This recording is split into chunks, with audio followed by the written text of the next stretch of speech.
Good morning, lovely Friday morning. Not drizzling outside for once because I think last week was absolutely pouring down. So I'm here with Wilma. There's our Wilma. What will we do without Wilma? Wilma's helping me today, so we're a great team, dream team on it today. So today we are making cauliflower cheese. So cauliflower cheese is actually a great recipe to have in your repertoire of things to cook. Let me just show you the recipe card. So this is our recipe card. I put it up on Facebook last week. I don't know if anybody saw that. It's up still. It'll still be on Facebook if you want to see it and download it and get all the ingredients in so that you can cook along with us if you want. So cauliflower cheese is a great recipe because it tells you how to make a white sauce, right? And if you know how to make a white sauce, you know how to make so many different dishes. So if you think about things that a white sauce has got in it, so a couple of weeks ago we did spaghetti bolognese, right? And spaghetti bolognese is the mince and the tomato base. Hi George, mince and tomato base that you need for a lasagna. So all you do is you put our spaghetti bolognese recipe in, layer it up with some lasagna sheets, and at the top you put some white sauce on the top with a bit of cheese, and that's a lasagna ready done. So we're trying to get recipes that are quite adaptable. So let's start off with our cauliflower cheese. I'll turn it around so you can see the lovely Wilma and not me. There she is.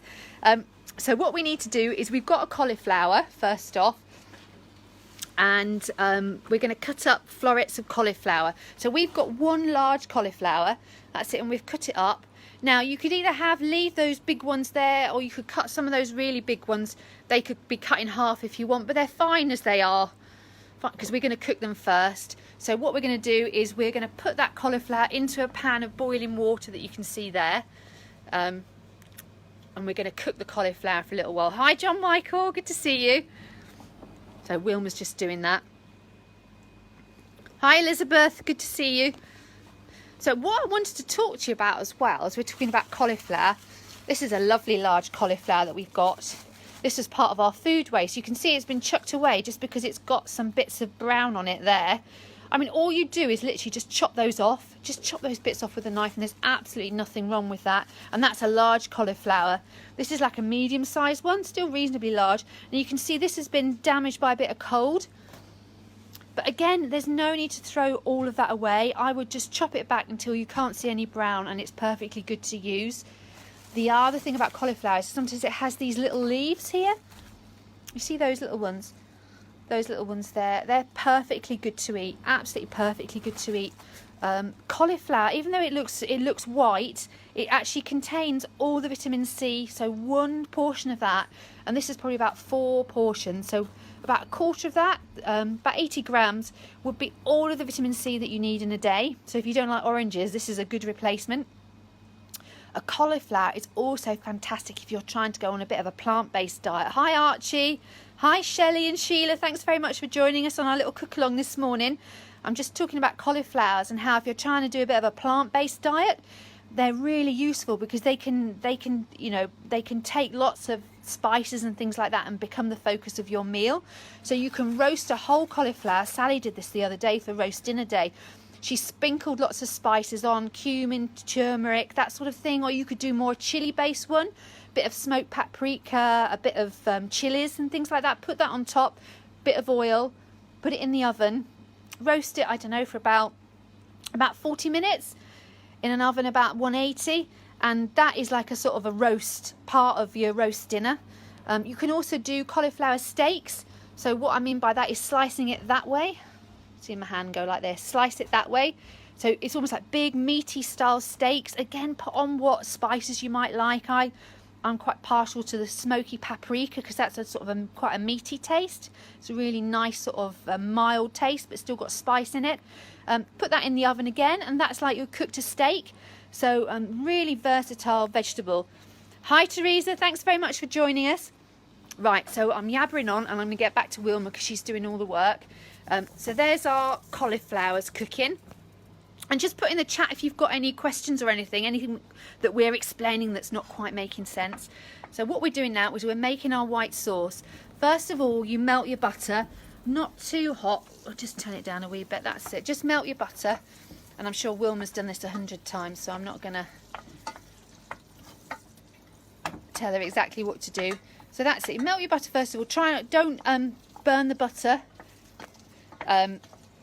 If you do burn the butter, so i.e. the butter turns a brown or black colour, that would be probably the only time I would say don't use that. Start again, because otherwise you'll get that burnt taste right the way through your white sauce.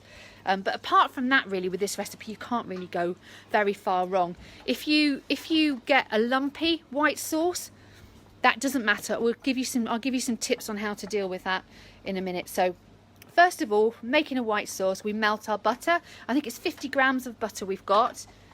That's right, Wilma, isn't it? 50 grams, that's it. So that's about, I don't know, it's about a fifth of a pack of butter. Sometimes butter's quite good because it has those measurements on the actual packet, so you don't even need to bother. Oh, Shelley liked her spag bowl. That's brilliant. Yeah, we've had some comments about having lentils in, about how strange it is, but actually lentils are a great way of making it go that bit further, and they're so good for you. Hi, Jess, I hope you're okay, and Linda. And Max and Elaine. Oh gosh, right, we've got loads here. That's great. A Friday house party.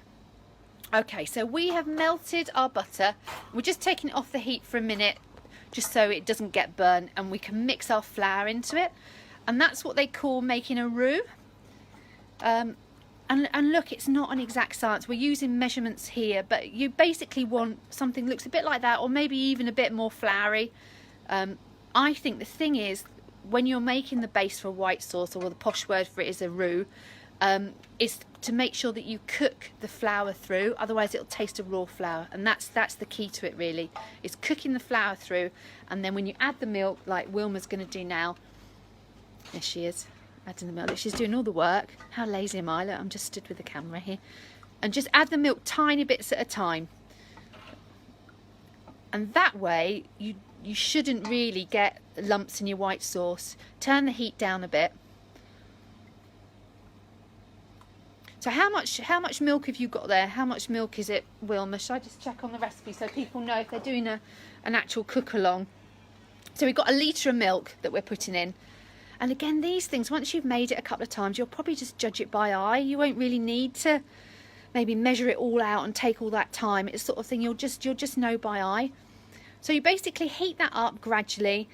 Sometimes I use a whisk. I do it gradually and use a whisk so that I don't get lumps in it. If you get lumps in it, honestly, it's no panic at all. You just use a blender on it, or you just get it through a sieve if you haven't got a blender. It's not a problem at all. Hi, Angus. Hi, Trisha. Hope you're okay. Did you guys try the carrot cake muffins last week? Did you have a go? Did that work out for you okay with your recipe boxes? Hi, Muriel. I'm really interested to see whether they managed to rise and bake okay. Okay, so we're cooking that through.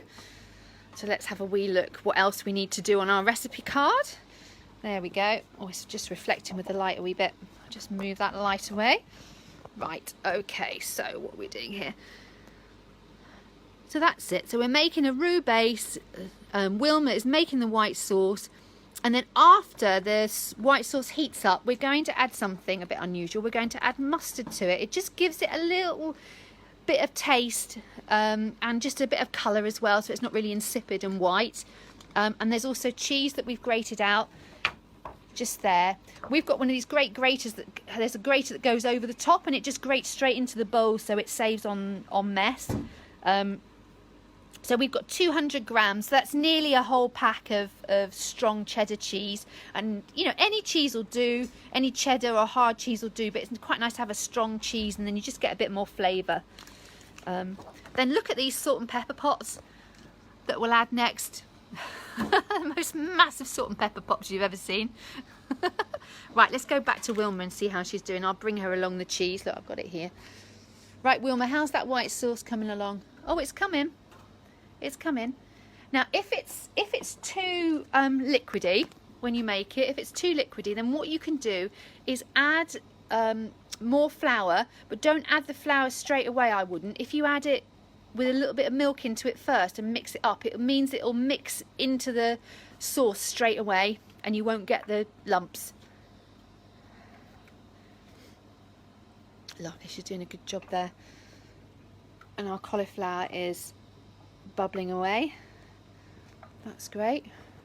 Right, Wilma, are you ready yet for the cheese, do you think? Right here, look, I did it. I'm actually some use. I've brought it all along for you. Right, so Wilma's adding the cheese there. Hi, Debbie. Hi, Muriel. That's it. Lovely. So I'm just thinking, now you know how to do a cheesy sauce or a white sauce. So, you know, just that sauce without the cheese is just a white sauce. I'm thinking of other things that you could use it for. So I don't know if you've ever heard of cannelloni. So that's the tubes of pasta. So again, you could fill those tubes of pasta with our bolognese sauce, put the white sauce over the top, bit of cheese on the top, maybe some breadcrumbs or something. That's a really nice dish baked in the oven. You could do a baked aubergine dish.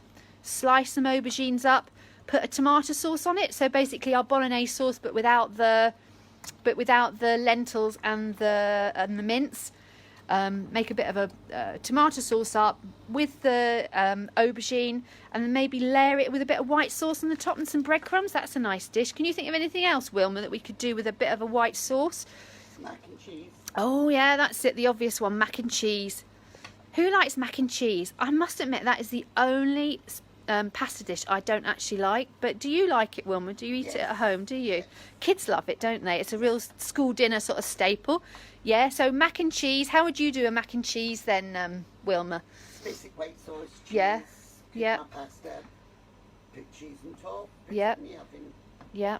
And that's it. Yeah, Lee said lasagna and mac and cheese. Yeah, I think you're absolutely right. They're two really good. So you think that's what, 4 or 5 different dishes just from a white sauce? If you boil small onions and put a white sauce over it, it's nice. Oh, we almost just given a new one there. That's a new one on me. I've not had that in my repertoire. Oh, very good.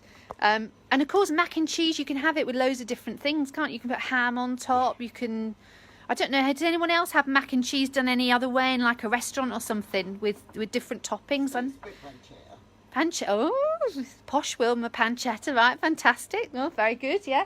Do you want to put a bit of mustard in? So we're using these mustard sachets just because we got them for the recipe boxes and it's easier. So Inverclyde Council have funded us to give out nearly 50 recipe boxes a week. We're doing just to help people maybe learn how to cook, give them something to do with their kids. Hi Jeanette. And it is the last week of our cooking, our little cook-alongs next week, the last week of this course. And next week we are going to be doing soup, aren't we, Wilma? It's a lentil soup. And Stephanie, who was on last week, she made a gorgeous lentil soup last week, young Stephanie. So maybe we'll get her involved as well, so she can tell us what she did. Hi Maureen, hi Jeanette, nice to see you. Thanks for joining us on our little cook-along. Hi Guy. Right, so I'm keeping an eye on these cauliflower bubbling up here. It doesn't need to be too cooked. I think that don't cook it until it's, you know, until it's really, really soft, because obviously it's going to cook again in the oven. And I must admit, when I'm making like a roast dinner, often I'll do a cauliflower cheese along with it. And actually sometimes I just cut the florets up really small and I just put it all in the oven straight off. Also with your white sauce, with a mac and cheese, I'd make quite a thick white sauce probably, because sometimes the cauliflower's got quite a lot of moisture in it, so you don't really, and sometimes that moisture comes out when it's cooking in the oven and adds to the white sauce. So if you have a really, really weak white sauce, you know, really watery white sauce, then you know, then it might get even more watery in the oven. Hi Lizzie, fantastic, nice to see you. Hi Lynn. And Lee's come up with some really good ideas. Hang on, let me just see some of these. Oh, a lovely carbonara. Yeah, fantastically. Absolutely. We didn't see that, did we, Wilma? Carbonara. So if anyone doesn't know what carbonara is, that's, yeah, you could make that, you know, with a white sauce. There's another way as well with making a carbonara, which is just adding eggs to the pasta when the pasta isn't too hot. But yeah, definitely a lovely carbonara could be made with a white sauce, a bit of ham, lots of Parmesan cheese and a lot of black pepper. And talking about black pepper, let's get some black pepper into our white sauce. There you go, Wilma. Look at this. This is the most massive. I don't know where we got those from. I think they were a donation. And this is pink salt, Himalayan salt here. We've even got posh salt today. Lovely. Oh, what else has Lee said? He's got loads of ideas, Lee. Breadcrumbs with cheese and bacon. Nice, yeah. I can see that. Anything with bacon's always quite nice, isn't it? I've got to be honest. Hi, Lynn. Right, she's working hard, Wilma, today. So you see that's a lovely yellow colour, so it's a really quite appetising colour, not all sort of white. You could add, if you wanted a bit of crunch at the top, you could add some breadcrumbs at the top. Breadcrumbs are a great way of using up stale bread. So you just put them in a liquidizer, put the breadcrumbs in a liquidizer, or I've done it with a, put them in a bag and bash it with a wooden spoon. That gives you some breadcrumbs as well, if your bread's quite hard, or bread rolls, things like that. Right, so now we're just going to put everything together. Lovely. You need a dish, don't you, Wilma? Yes. Let me find a dish. Right, we're going to hunt for a dish. Well, Wilma's just draining. She's over by the sink. Wilma's just draining the cauliflower at the moment. If you're that way minded, you can use, I often use the water that my vegetables are cooked in as a base for stock to make a soup. So you could make like lentil soup at the same time and use that as a basis.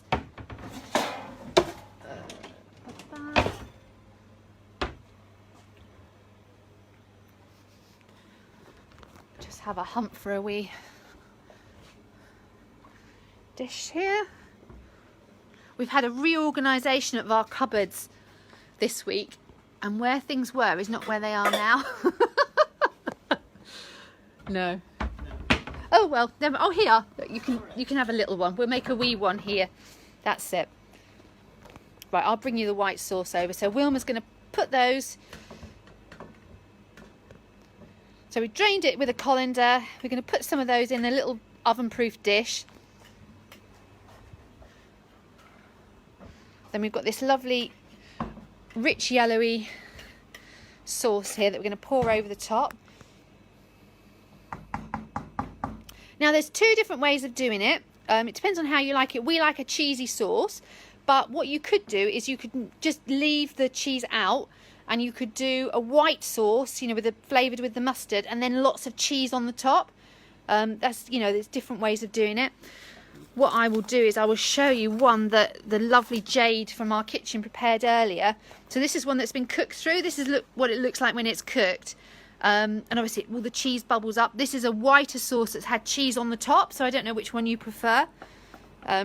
She done half and half in the sauce, and then the other half on top. Half in the sauce and half on the top. That's it. That's another way to do it. Oh, we've got some great ideas coming through here. So Kelly is saying, that she knows people who, listen to this, Wilma, who top their macaroni cheese with cheese and onion crisps. Does that work? No. Oh, I wish we had some cheese and onion crisps. We'd try it.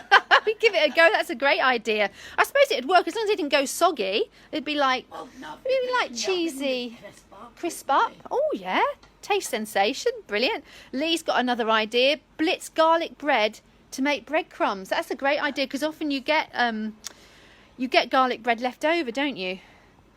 Yeah, Lizzie's had an idea of lasagna. Yeah, that's a really good thing with a white sauce. Looks awesome. Yeah, thank you, Lee. It does, doesn't it? I can't take any credit for it, though, because I've just done the talking and held the phone. There we go. There we are. Ready for the oven there. Fantastic. Hi, Maureen. Thanks for joining us. We're just nearly finished. We're just going to put that in the oven. So let's talk about oven timing. So I would put it on about 180. Now remember, if you've got a gas oven, you don't need to have it quite as hot or cook it for quite as long. And how long would you cook that for? About sort of 20 minutes, Wilma? 20 minutes. Yeah, because we cooked the cauliflower already. I'd cook it maybe for 30 minutes if you haven't boiled the cauliflower. Yeah, that's it. Keep an eye on it. I think that's the thing. Now let's think about how long we can keep this for. So this was made on Wednesday. So its last day is today. So we need to either eat it, so reheat and eat it, or we need to freeze it. Yeah, we're going to have it for our lunch today, though. It won't last long. Food doesn't last long here at Belleville. Lots of hungry mouths to feed. So that's quite flexible. And also, you know, you could portion this up, like I was saying, put it in the freezer. Then you can just, reheat it in the oven. defrost it for 24 hours in a fridge and reheat it in the oven. So it's really flexible. You could batch cook. Has anyone heard of batch cooking? I think we might be talking more about this in the new year, because it's a really good way to keep your family fed all week. Basically by batch cooking, so it means cooking up a batch of something, you know, a big lot of something, portioning it up and freezing it and using it through the week. Oh, Lee, I'm glad you like the cookalongs. We love them. I actually look forward to a Friday cookalong now. Thanks, Lizzie. Right, so we're going to say goodbye now, and it's our last cookalong, our last one next week. But if you think it might be useful, we could do an extra Christmas one, couldn't we, Wilma? We could do a Christmas one which maybe looks at how to cook roast vegetables for Christmas, because I know that can be, I do a mean roast potato. I could tell you how my mum does her roast potatoes that always come out every single time to sort of save that stress on Christmas Day.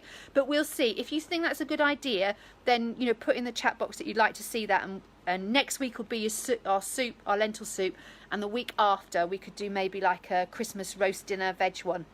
Okay, have a lovely weekend. Hope you chill out a bit this evening, relax this weekend. It's nearly Christmas, and we'll see you next week. Take care. Bye. Bye, Wilma.